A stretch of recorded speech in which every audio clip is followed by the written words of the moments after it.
Welcome to the Mind and Crip Theology podcast, hosted by Miriam Peace and Amy Patton, which come out of the Canadian Journal of Theology, Mental Health, and Disability.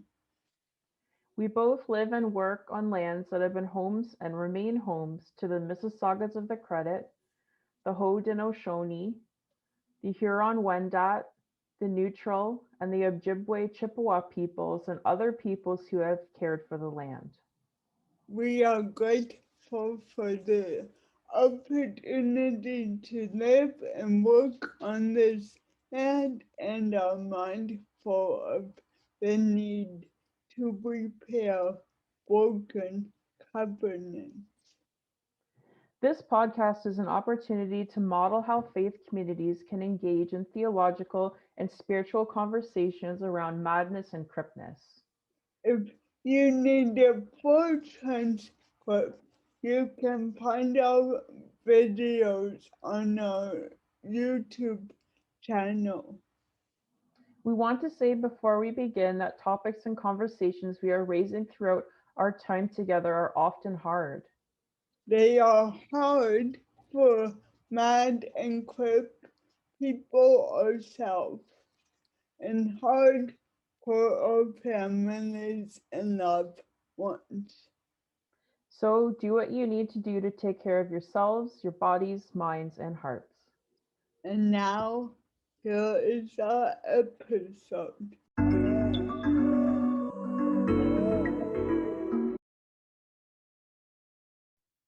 Welcome to this episode of the Mind and Crip Theology podcast.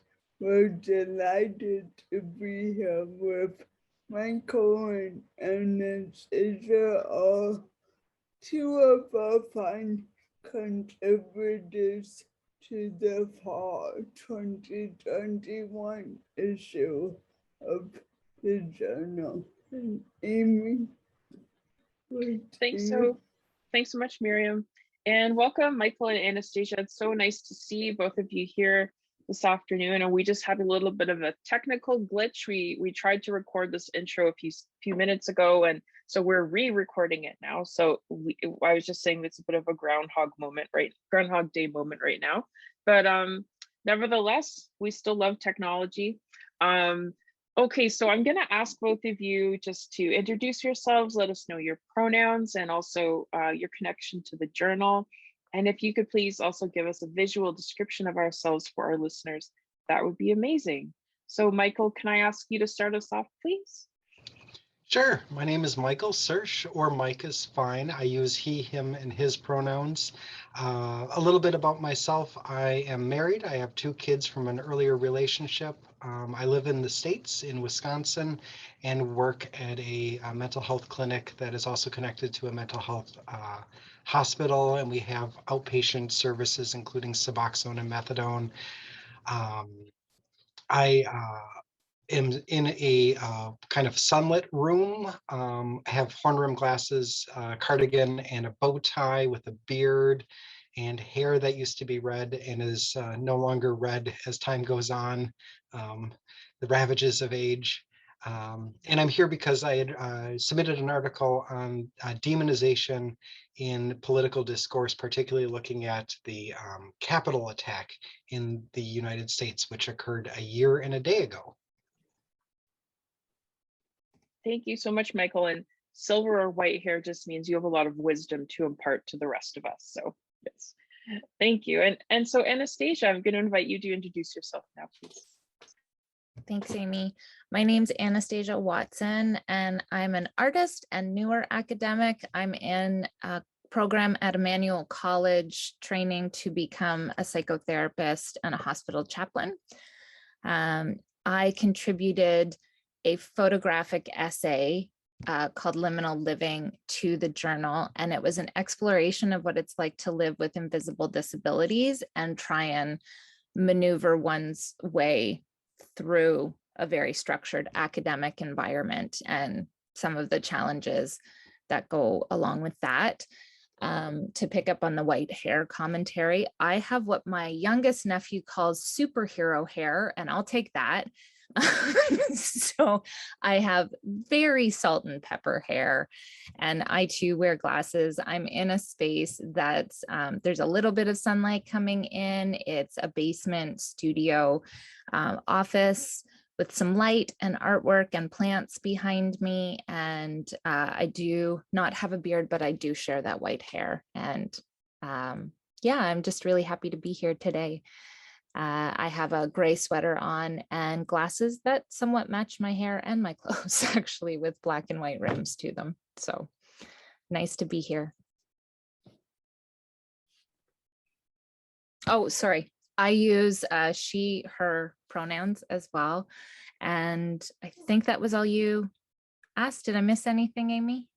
No, you got it. And I totally agree that you do have rogue hair. I'm an X-Men. Yeah, no, nerd, I was so pleased when a little boy was like, Auntie, you have superhero hair. I was like, that's right. That's what white hair is about. Superhero hair. Totally. So maybe we'll jump into question number 1. And this is for both of you. We will have Anastasia respond first. You both did some work to develop a deeper understanding of yourselves or the other. And why was this process important to you? I think for me, I was putting some heart attention on this one, not just mind attention for a little bit. And I think the most honest answer I can give is I think I have othered myself because my disability is an invisible disability. I live with epilepsy and I've had over 10 concussions. So that has various repercussions from it, but it's not something that unless someone saw me having migraines or having a seizure or any of the various symptomology, it's not something that anyone would know about me. And I have been informed by people that the way that I speak and present myself, people assume that I don't have a disability. And that was for a long time a lot more comfortable for me. And that's based on internalized ableism and all sorts of cultural factors that get in there. And so for a long time, because my education was disrupted constantly by my disability, but it was a disability that no one could see, my life looked like I was someone who just made bad choices to people who didn't know me from the outside. So things have taken much, much longer for me to achieve because I have to keep my health in balance. And so in some ways, the photographic essay was a more direct route to an honest sharing of how I emotionally felt about my experiences trying to complete my education. Because when I write, I can write very eloquently and I end up trying to fit into more academic parameters. And the truth of exploring myself, getting to know myself as an artist in an academic context and someone who risked going back to academia when every time I've attended university in the past, it resulted in excessive numbers of seizures, like 20 seizures a day or more at different points in my life. Coming back to the university academic environment was quite frightening, but that's not something I wanted to admit to most people because of all of the reasons why most people have a hard time with vulnerability. And so this photographic essay was a way for me to bypass my frontal cortex, which has a very easy job communicating, and get into the soma of my truth and my experience and what it's like to genuinely navigate the world with something that's invisible or entirely misunderstood by most people. And so the imagery did a better job than I was able to through the written word at that time. So I think it was about trying to build relationship, trying to stop othering myself and build relationship with myself, and find out all the sticky places where my culture or what I was taught to aim towards as a successful life, to start asking those questions of myself, like what sorts of pressures had I put on myself, and were they actually in line with my values? Were they in line with what I believe? Or were they just things that because I could hide my disability, I kept trying to, like on a hamster wheel, run after, even though they weren't working for me? So it was an interesting process. I'm really grateful to have had the chance to do it. Thank you so much, Anastasia and Michael. Yeah, othering and awareness of the self. I came to this project as part of a larger bit of writing and research on demonization and possession from a mental health lens. But this particular piece, I was really placing myself in the midst of, oh my, what's happening in my country? What's going on here? This looks like a coup. And how do I respond to that? And how do I understand that? And in some interesting ways, boy, I've got my own gripes with the government, but I don't think I share any of the same gripes that the folks who are attacking the Capitol are sharing. And, and I've been to Washington, D.C. in a protest, but it never looked like that. So how do I make sense of what's happening and grapple with that? As part of this larger project, that was what I was attempting to do. And in the process, depending on the moment or depending on the day, I am understanding and sympathetic, or I am still aghast and rageful. And I kind of toggle between these two emotional states, probably depending on where I'm at. Have I eaten? Have I slept? That's kind of what led me to that, especially thinking through both a mental health and theological lens. As a person of faith, as a person working in the mental health field, what's going on, and how do I interact with my my patients who are also figuring this out or responding to COVID. And this is all part of this larger moment that we are in. A very interesting, exhausting, and unique moment. Or at least I hope it's unique.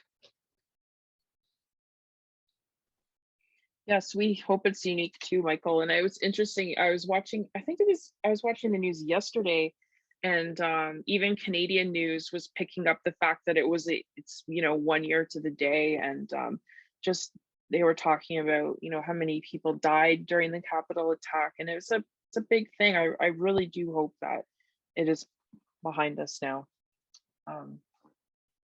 So thank you both for those wonderful answers. And we wanted to ask you, Michael, about if we could dig a little bit more into this idea of demonization. And when Miriam and I were sitting and thinking about questions that we wanted to ask you, we were thinking, on the left, we can demonize people just as much as the right does.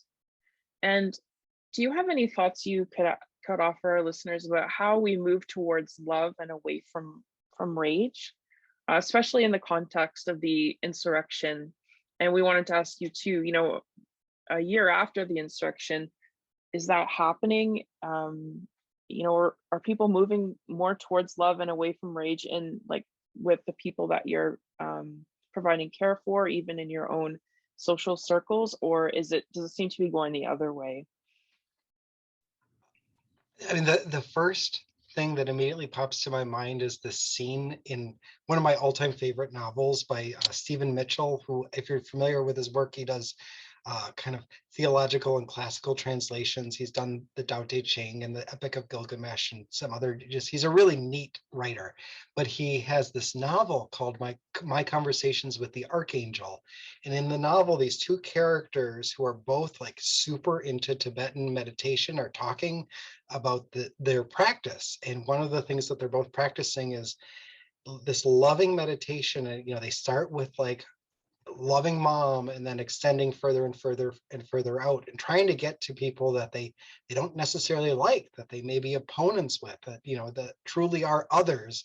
And one of them says, this works really well, I get pretty far. Hitler though, Hitler's tough. And it's so real. Like, I literally laughed out loud when I first hit that, because Hitler is tough, right? And I think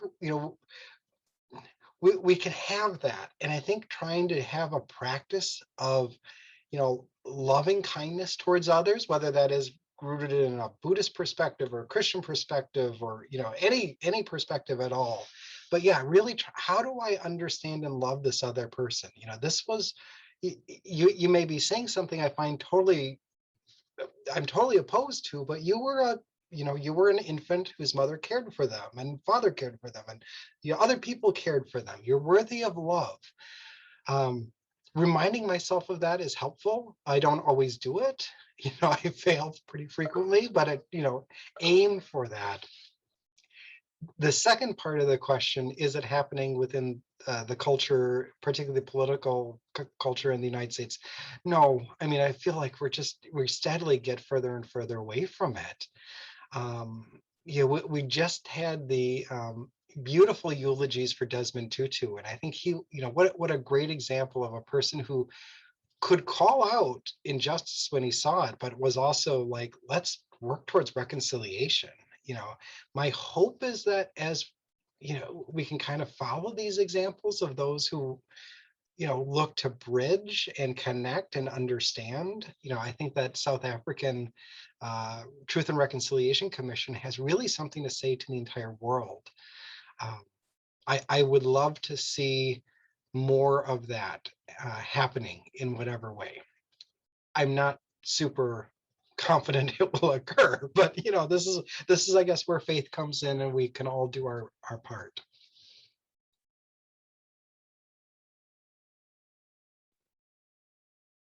Thank you so much, Michael. I was thinking as you were talking, Miriam and I, on the last podcast that we just recorded today, she shared a beautiful story about Desmond Tutu. And Miriam, do you want to share that just now, maybe for our listeners who didn't get a chance to hear? I think it's just been so wonderful to think about his legacy. Okay, I should. I heard the interview last week after his death with Father Michael Sersch. I think that's how, I may be mispronouncing his name, but Father Michael is a priest in South Africa, and during the apartheid, he had both his hands blown off by a leather bomb.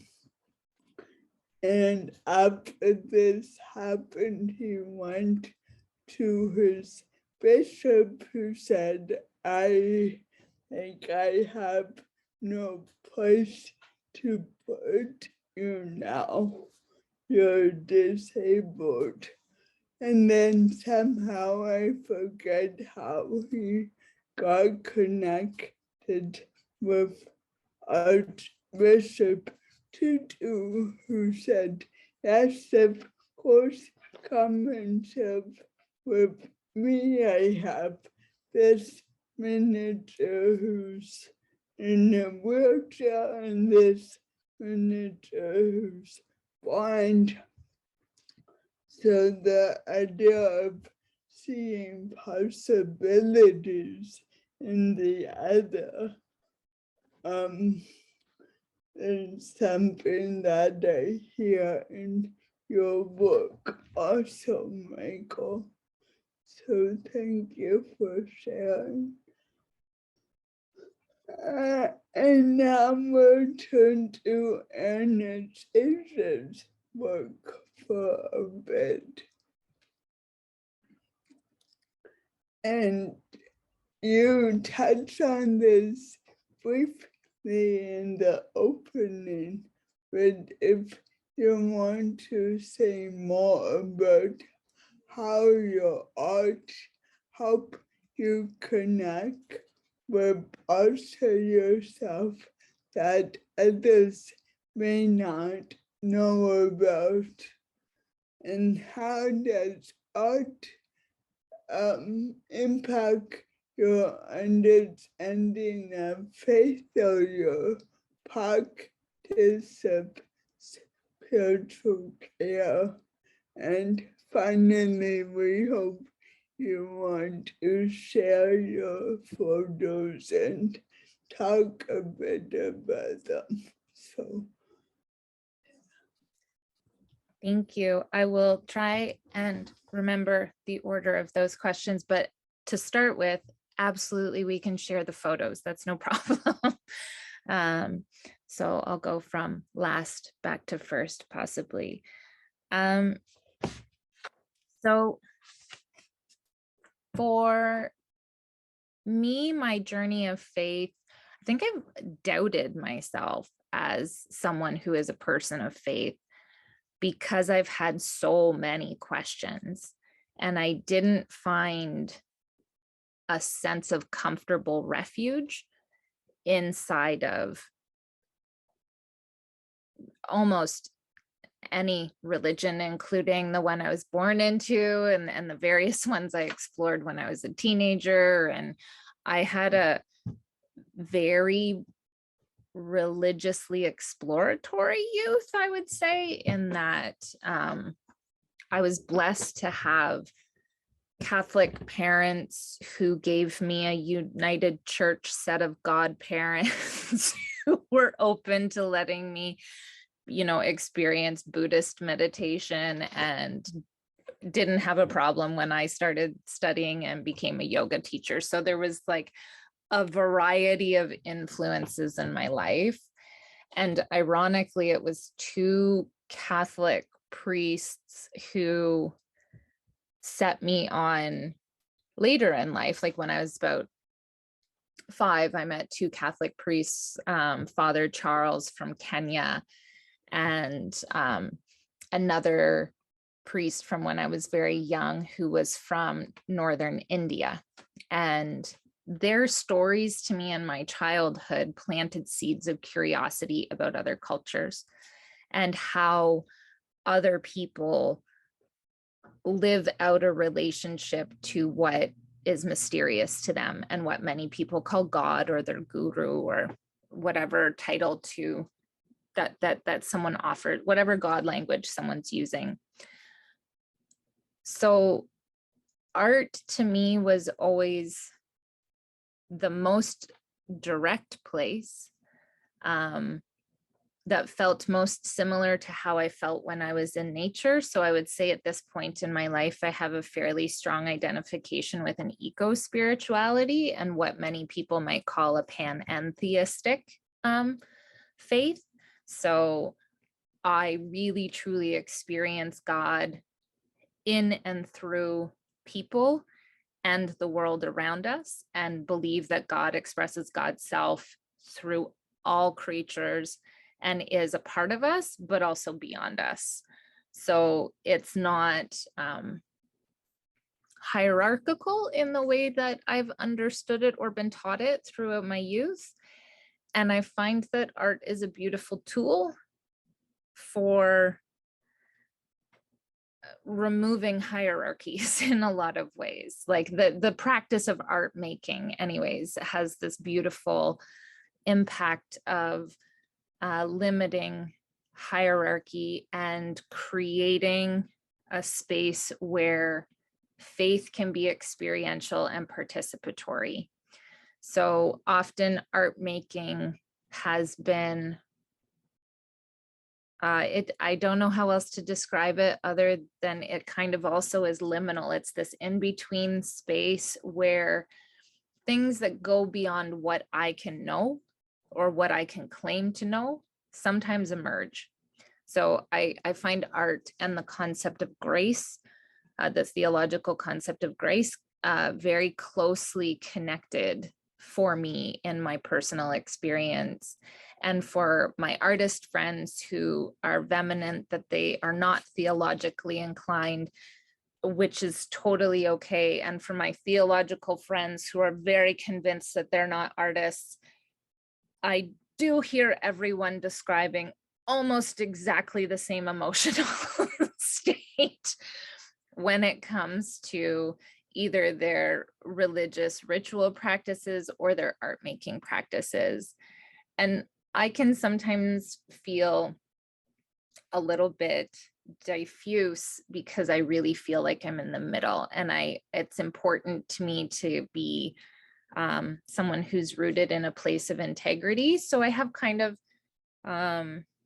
expansive conversations with both my art group of friends and my theologically inclined group of friends, because I don't fit perfectly in either of those spaces, but I do experience the reality of both inside of each other. So I feel that it offered from a place of being a true vessel, sermons and the delivery of theology, whether it's in oral form or written form, is an art form. And art offered from a non-egoically based place where you're allowing yourself to be used as a vessel often has messages of unification and love and service that are often associated with religion. And so for me, I think art and nature have been my two most consistent religious paths, which is a little bit confusing at times depending on the company I find myself in. But when I'm hanging out with trees, it's very clear and there is no problem with it. So yeah, so art making is my path to a God of my understanding, because it is both specific and expansive. And I also find the same in nature, because even when I think of the science of what we're discovering about nature, it is constantly evolving universes that are constantly expanding. The possibilities are genuinely endless. So I guess for me, the ideas of what has been spoken of as God or guru throughout time is most beautifully expressed in relationship. And that can be with ourselves or with other people or with other beings who are not human, but God emerges. One of our wonderful professors at the college, Natalie Wiggs Stevenson, was speaking about how God emerges almost like performance art. It's like this middle space where action and relationship are occurring. I don't want to butcher her work, so I'm not going to say any more than that, but the general idea of God being a relational being felt very true for me. And so art is a very relational process, whether you're doing it on your own or with other people. That's fantastic, Anastasia. I'm just gonna share this screen with your work, and I wondered if you could talk about one or two pieces here. Sure. Describe them and then say what they mean to you maybe now? I think the part that I've come to enjoy the most about these pictures, because there were more that were taken, but I think it connects very directly back to what I was saying about this process being a process of not othering myself and coming into conversation with internalized ableism, because the first couple of pictures were me attempting to do this photographic essay on my own with like the equipment that I had and the props that I had. And I had the same props were there. So the same quote unquote raw materials were available, but I was trying to do it on my own, which I'll have you know, as a human climbing into a parrot cage, that's a difficult thing to do when all you have is a timer on your phone. It's just a little ridiculous. So the photos are blurry, and it's not that they're bad photos. I think they're perfect photos to capture what happens when we think we have to do things on our own. You can set it up, you can have, you know, the props of your life, you can have all of that set up so perfectly, but the actual engagement with it, the use of those things is so much more difficult if you don't have the amount of time that you need, or you don't have the support that you need. And so the last two photos that are taken were taken with the support of a really dear friend who's also a great photographer. And so the next one down, Amy.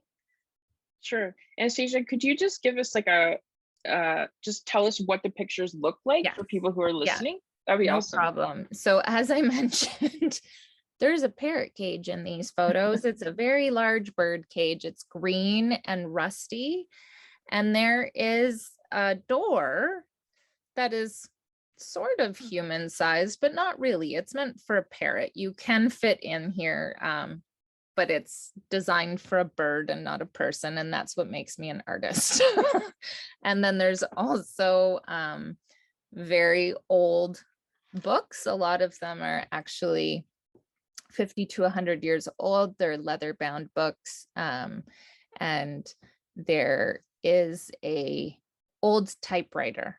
And they're all of these things are placed in slightly different arrangements. Sometimes the books are outside of the cage, sometimes they're inside of the cage. But I am in 3 of the 4 photos always separate from the books. Like they are very close, and I'm looking towards them, or I'm trying to get out of the cage. But there's always a barrier between me and the books. And so it's a taking the reality of an invisible disability that has made education difficult and making it literal, physical, and symbolic.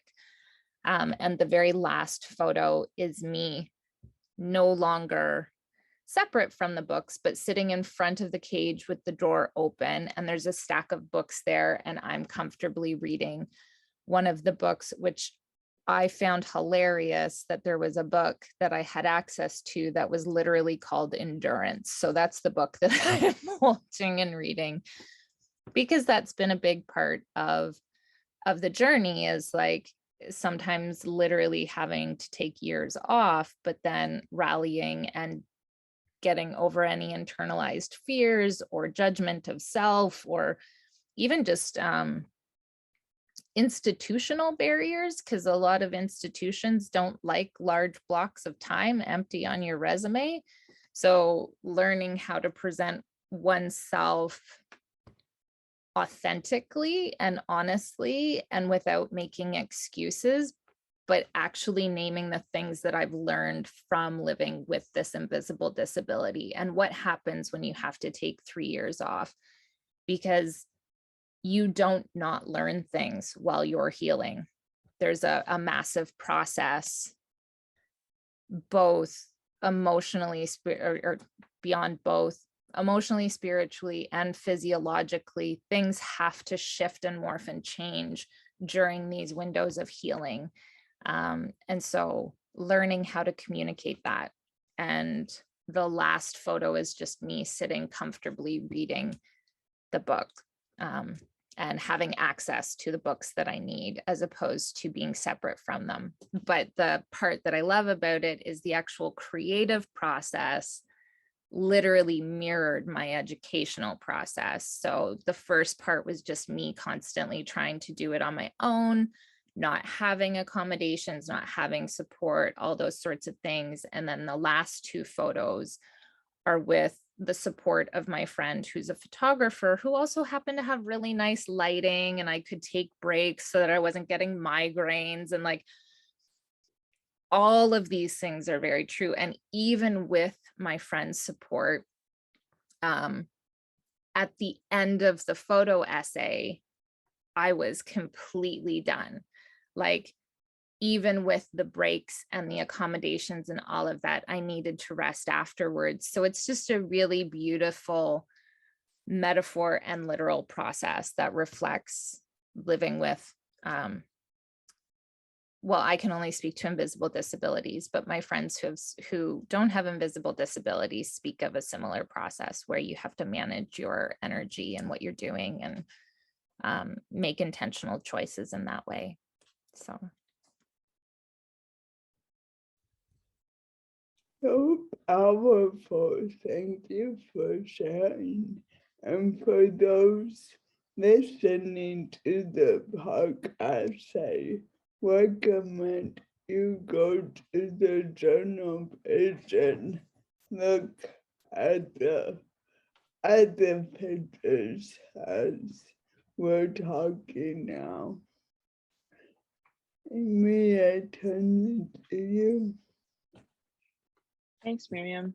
Yeah, Anastasia, I can feel a lot of resonance with what you're saying. As a fellow migraine person, needing to have a lot of rest is really important. And I was very grateful to be able to also realize that I couldn't do school on my own, and to be able to get the accommodations that I needed, especially for exams, to be able to, like, you know, take breaks and from the furious typing, because I took my PhD exams like in person, because this is before COVID. But yeah, I feel a lot of resonance with what you're saying. So now we're gonna take a little bit of time to invite you both to talk to each other about your work. If there's any questions that arose for you as you were reading or viewing each other's work, or if you have any comments you'd like to offer one another. So I'm going to invite Michael. Would you mind getting us started? Sure thing. Thanks. Anastasia, I loved the photos. The interaction between the picture and the text below, as you were talking about, you know, like I begin doing this alone, and by the end I'm doing this with someone that's reflected in the text, and what a change you get in that emotion of the photo, I think was so interesting. I'm also a great lover of old books, so I presumed that when you pulled out the endurance book that was intentional, to find out it was like just happenstance, or that was just in the pile. I think was very funny. I don't know if this was intentional on your part or not, but the typewriter disappears. I was wondering by the end, where's the typewriter? Like, is there significance that the typewriter is gone, or did it just like you just couldn't fit it in the photo? Like, Well, practically speaking, there is a photo where I am on top of the cage, and it was very painful physically to get on top of the cage and have the typewriter.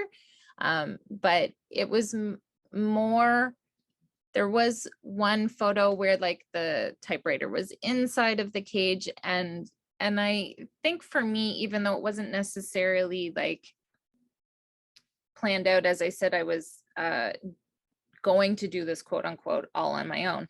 And so there was just an interaction. I always identified as an author when I was, or as a writer when I was younger. The truth is I'm a poet, and there's like a really big difference in those two things, even though a lot of people conflate them.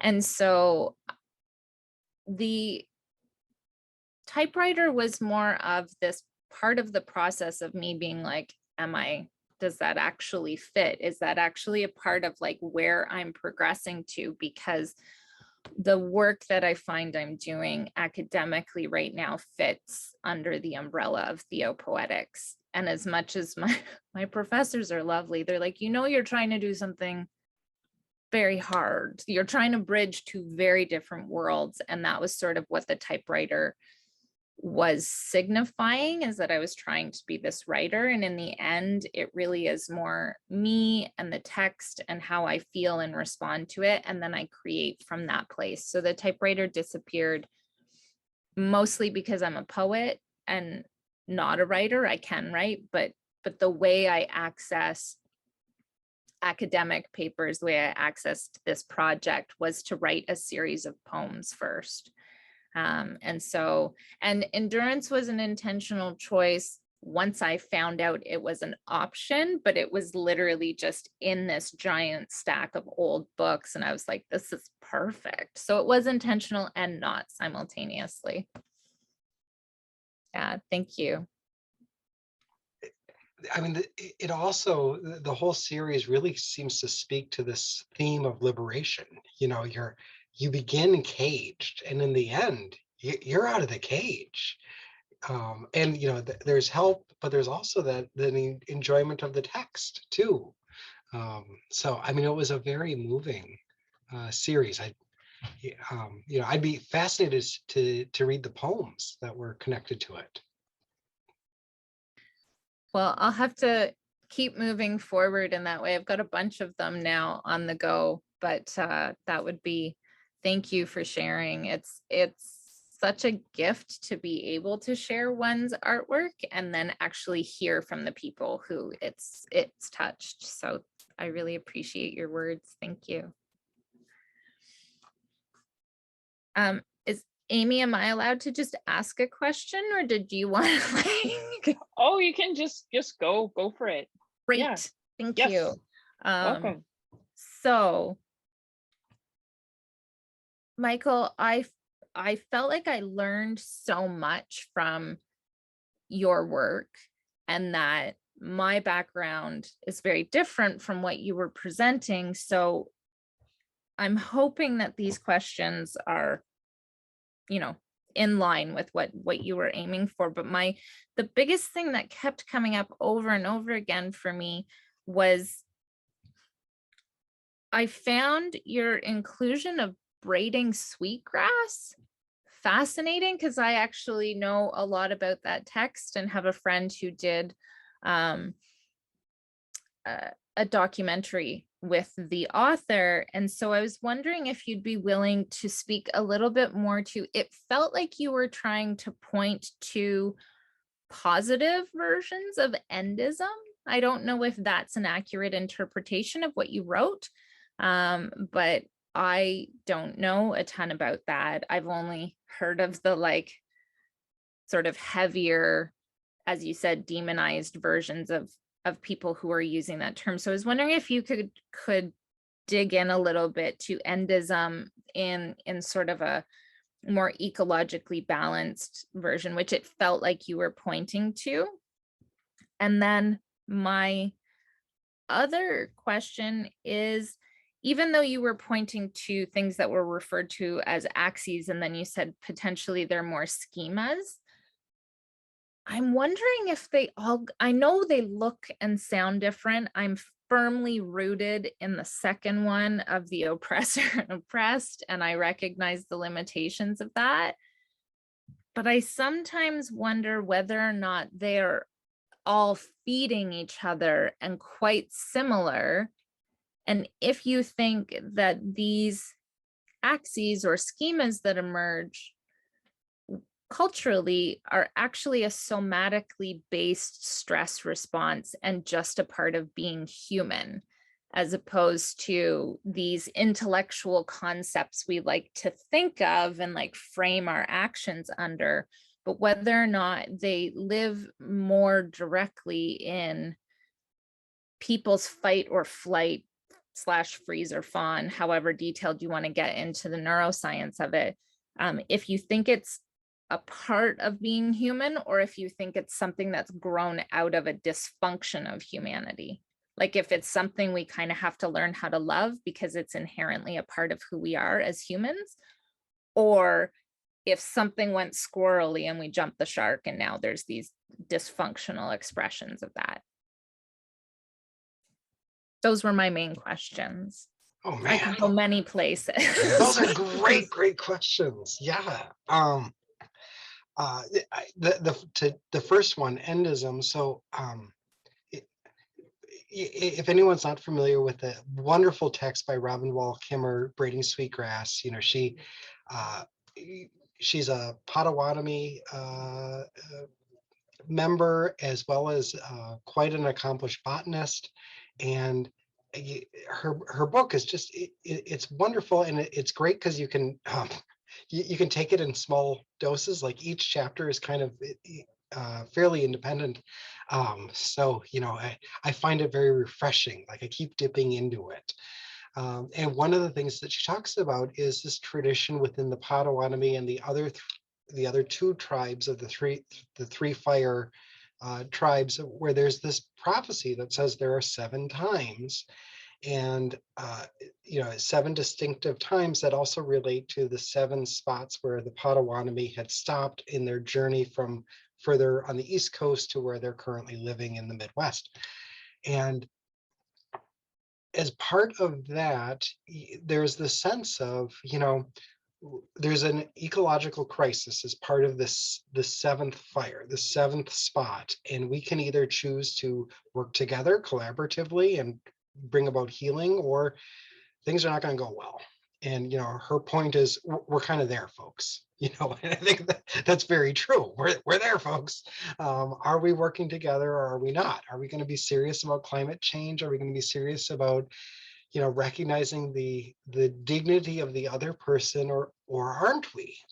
And this is a very different way of thinking about the end times than Jesus on the white horse coming in Revelation, and there's streams of blood, and some of these stories that come out of Revelations that are really quite terrifying. And that does seem to segue nicely to your question on the different axes or different schemas. That I stumbled across this guy Klein, who had said, he argued there are 3 different distinct schemas going on. Conservative folks who say there is civilization versus barbarity, progressives who say there's oppressor versus oppressive, and like you, I'm like, yeah, that seems like that makes a lot of sense to me. And then libertarians who say there's freedom versus control. And there did seem to be something in each of these places, even though I'm clearly identifying with one of them. I don't know, to answer your question on, is this just part of humanity?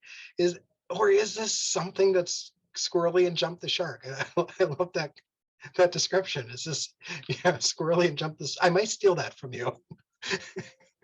I'll try and cite you whenever possible, but wonderful. Yeah, I'll take citations anywhere, but for that in particular, that's hilarious. But yeah. What are you thinking? Is this part of who we are, or is this just where we're at? I honestly don't know. It's a great question.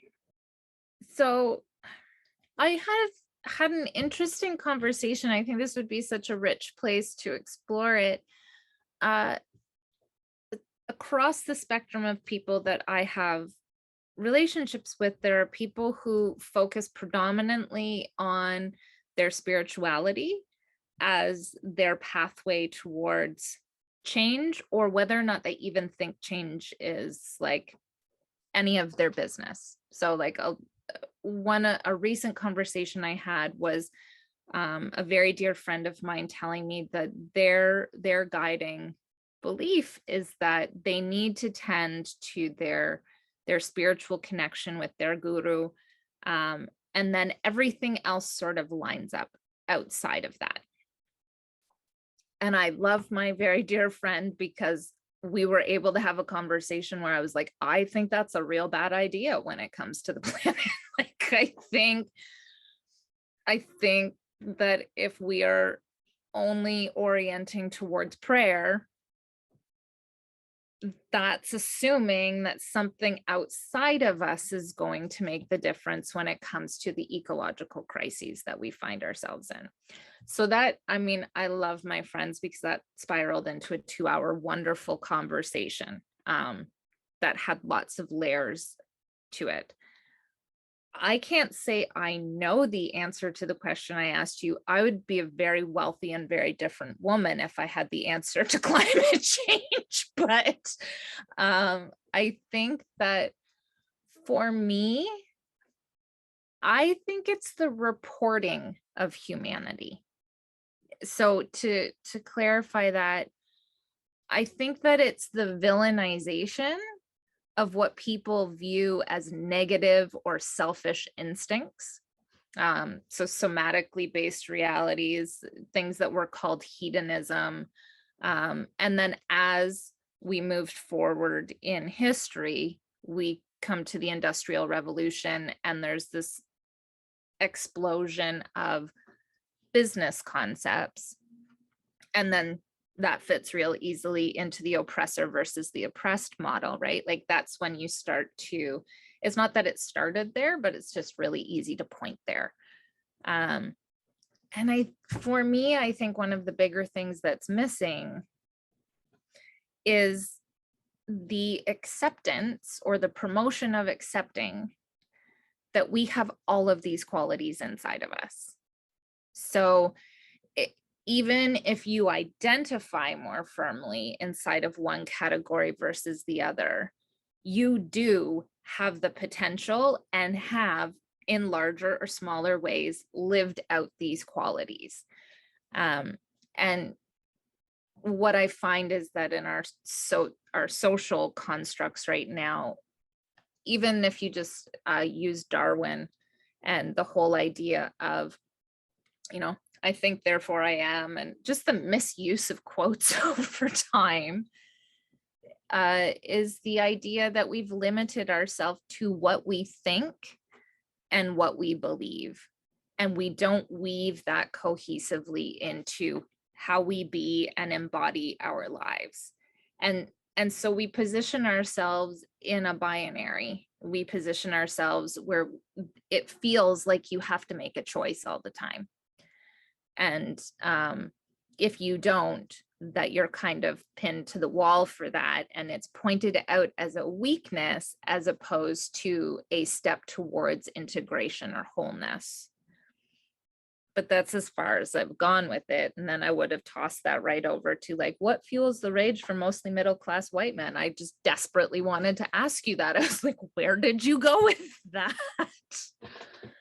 Because that's someone's actual career to study that. Like that's a lifetime of study. So, but those are the thoughts that I've had. They're not answers, but they're like pulling from history and theology and social culture landscapes. So, oh yeah, great. I mean, yeah, there's so much there. Your example of the friend and their relationship with the guru reminded me of a story with Thomas Merton. I don't know if you're familiar, mid-century monastic, deeply committed to social change, but also like, I'm staying in this contemplative practice. And the Vietnam War is raging around him, and several anti-Vietnam activists who were really close with Merton had like seriously considered, maybe we need to kidnap him. We need to get him out of the monastery. And they didn't. And most of them have actually disappeared into history, but Merton and the wisdom and writing continued. So I mean that tension is so real, and it's something I also struggle with. It is writing and art enough. for myself, I don't feel like it is. And yet I'm, continually asking, what else do I need to do? Is prayer enough? No, but I think prayer is essential. We've got to be doing some sort of contemplative practice. Otherwise, we're going to end up like, like some of those others. We're going to be really rageful. Yeah. Do you know Cynthia Molobeta? No, can you spell that? CYNTHIA. Okay. And then MOE dash LOBEDA. And for listeners who are not Christian, she definitely has, her theology is rooted in a Protestant lens. So just know that going in, but it's so rich, and she engages very directly with what she calls structural evil and climate change. So it's like, honestly, I would take a chapter at a time and hang out with it for a week or so, because it's really dense writing, but it's very rich. And she speaks to, please excuse me if I'm butchering this quote, but it basically says, like, healing, global healing cannot change based on individual actions, and yet it cannot occur without them. So for me, I'm trying to use my academic experience, social experience, life force to refine my understanding of where my greatest strengths are, and then be open and humble enough to connect with the people whose greatest strengths are in the areas that I know action needs to happen, but that's not my greatest strength. Like, and then offer them what my skills are. Like, there are some people who are very practical at like being on the front lines of activism that would literally burn out my actual nervous system. There's not a hope that I could be there for the long haul. I could go, but it might cost me 3 weeks of my life afterwards. So, but I could offer writing or speak to, what the intentions are behind that. Like, I could offer these sorts of communications or written work and just see where. For me, it's more about creating ecological connections and remembering that we are a part of that. So creating human ecologies of change where I don't feel responsible to pick up everything, because I functionally can't. Like, I don't believe anyone can. Some people look like they can, but like, I think that you burn out over time, whether that's publicly or privately, you do burn out. So yeah, it's my very it limited. Points to connection. How essential it is that we are connecting in very real ways. And in the addiction work that I've done, the folks that heal are connecting. And for some of them, that's in traditional paths like AA, but for others, it's activism, or their faith communities, or somehow finding a sense of connection. And I think that points to that wonderful question, what is up with white middle class rage? Some of it is we've shredded connections. The Union Hall is shut down. We're bowling alone. People are building these McMansions and have no idea who their neighbor is. We've lost connection to others. Most of us don't live in a neighborhood anymore. We live in an address. We're just not connecting. And I think that when that happens, it really destroys something. We're not feeding a part of ourselves. That's not the only explanation, but I think that's part of it, is we've really shredded a piece of social interactions that just, folks don't go to the neighborhood tavern anymore, or gather at the coffee shop, or, belong to some sort of larger entity. So when someone comes along and says, I got the answer, it's really easy to join. Well, I find that interesting because I taught yoga for 14 years and was part of the wellness community. And I judged myself quite heavily for like not building a radically successful online business yet. But for me, and this is not to say that that's all that's out there, there are some very powerful programs and people leading beautiful lives and doing great work. For me, what I was seeing offered in the online environment were quick fix answers, but asking people to do the kind of introspective work that genuinely could pull up not just their own trauma, but like generational trauma and cultural trauma. And I feel like if you're going to ask people to do that, you must have the ability to hold what comes up. And if you don't, you must have the resources to make sure that they are safe and can do that work in a way that's life-giving for them. And so for me, I started exploring the difference between, Brene Brown says it beautifully, where the difference between fitting in and belonging. And what I see is this mass wave of like how to fit in, which is not new, but like it's pretty powerful in the online environment, which under COVID circumstances is where most people are living their life out right now. So if it's about fitting in, and belonging requires you to actually reveal things you might not be 100% comfortable with in yourself, we don't have a ton of models for that. And I mean, I have 6 nephews, and my mom comes from a family of 16. There's been lots of people to watch and observe over life. I am not a white middle-class man, so I can't speak to what that experience is, but what I've observed is that the roles that used to be unquestioned are in flux, and there are no role models for what the new and different is. And so the being a good man, what qualified as being a good man, is no longer quote unquote enough. And yet there is no idea as to what is and why isn't this good enough. And like, so people are in a form of existential crisis, that they're also inside of a culture that doesn't give them permission to say that they're in the middle of an existential crisis. They're supposed to know everything.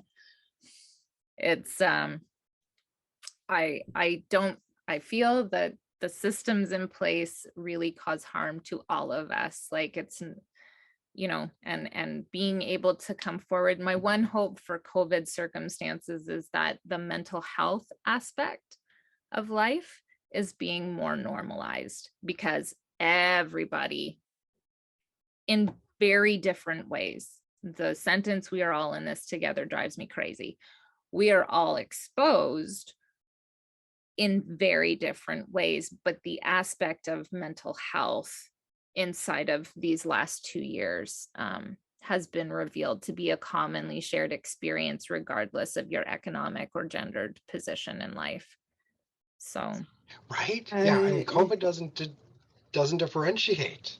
Yeah, I think this leads into a final question, which is like, how do we care for ourselves while we're doing this work, or while we're engaging in academia, where we do not maybe fit all the time? So Michael, I wondered if you would start us off. Sure. Yeah, I mean, one of the themes that has really come out is, you know, some sort of personal contemplative practice coupled with something larger than the self. You know, something that connects us to others and hopefully connects us to, you know, this living, breathing planet that seems to be on fire. And, you know, recognizing it's going to look different for for different folks, and that's perfectly fine. But yeah, I mean, when I myself am engaging in both something bigger than myself as well as some contemplative practice, I feel so much better. And when I see that among those, either professionally or just in my life, it's like, oh, okay, that little anxiety of, oh, it goes down a little bit. Like, okay, you're gonna be okay. um, and when you don't see it, like to figure out ways where you can calmly but wisely be like, you got to connect. You got to connect with you, and you got to connect with something bigger than you. But yeah, I think what we're talking about in many ways is, we're most of us, or maybe not most, many of us are frequently alienated. We don't know who we are. We don't know what we need. We don't know where our limits are. We don't know when we need to call in and get help. Your example, Anastasia, of, yeah, I did the first couple of photos alone, and then I had someone else come in, and that was transformative. I think that, like, that's the metaphor for the human condition. And Anastasia, want to jump in? Yeah, I will concur. I think Michael has summarized it beautifully. And I laughed that I thought I could do the whole project on my own with an iPhone and a timer. Like I think that is a really good metaphor for what most of us think we require in order to do our best work or really embody the fullness of ourselves. It's like, well, it's obviously going to be something I just already have. And it's like, well, it's what you already have and the essence of who you are, supported by different skills and different insights from the people that are around you. And I think for me, it's about learning how to cultivate greater comfort being different while being in community. So I know historically for me, it was more of a frictioned space, hearing other people's perspectives on how we should move forward if it felt like it was, to go right back to the beginning, on sort of one of those axes that Michael speaks of in his article. I would have this internalized reaction to kind of curl in and want to roll away, unless it sounded like what I was comfortable with, which I don't think I'm uniquely wired that way. I think we all feel comfortable hearing the things that feel true and are what we believe. But one of the main reasons I'm in the program I'm in is because I found myself saying, what I'm seeing in the world is that we don't know how to talk to people who believe very different things from us. And it seems to be what's hurting us the most. And then I was like, oh, shoot. I don't know how to talk to a lot of people that believe fundamentally different things from me. Shoot, I can't just say that line and then walk around like I'm doing it. So here I am in an academic environment, very uncomfortable a lot of the time, learning an incredibly important life skill set. So I think increasing our tolerance for discomfort and opening our minds with some compassion and genuine curiosity is like a really great audio tagline, and also one of the hardest things we'll ever have to do. So being gentle with ourselves and gentle with others when we do it, because we're gonna mess up along the way. So true. Well, Miriam and I just wanted to say thank you. Sorry, my cat's butt is in the shot here. I'll try to move him. Okay. Miriam and I just want to say thank you so much for taking the time out of your day to come and talk with us. And we know our listeners really appreciate hearing from you. And is there any parting comments that you'd like to let us know about before we wrap up? I really like and would echo what Anastasia had said about, being gentle to ourselves, while at the same time aiming for that engagement with others and recognizing we're going to fail probably every day. But, that mix of, we push ourselves and we also need to replenish ourselves. It's okay to ask for more, and it's okay to also break and rest. Yes. Thank you, Michael. I would agree with you. And just from my own biased experience, if you find that hard to do, I encourage you to look towards nature, because the seasons model it so perfectly for us.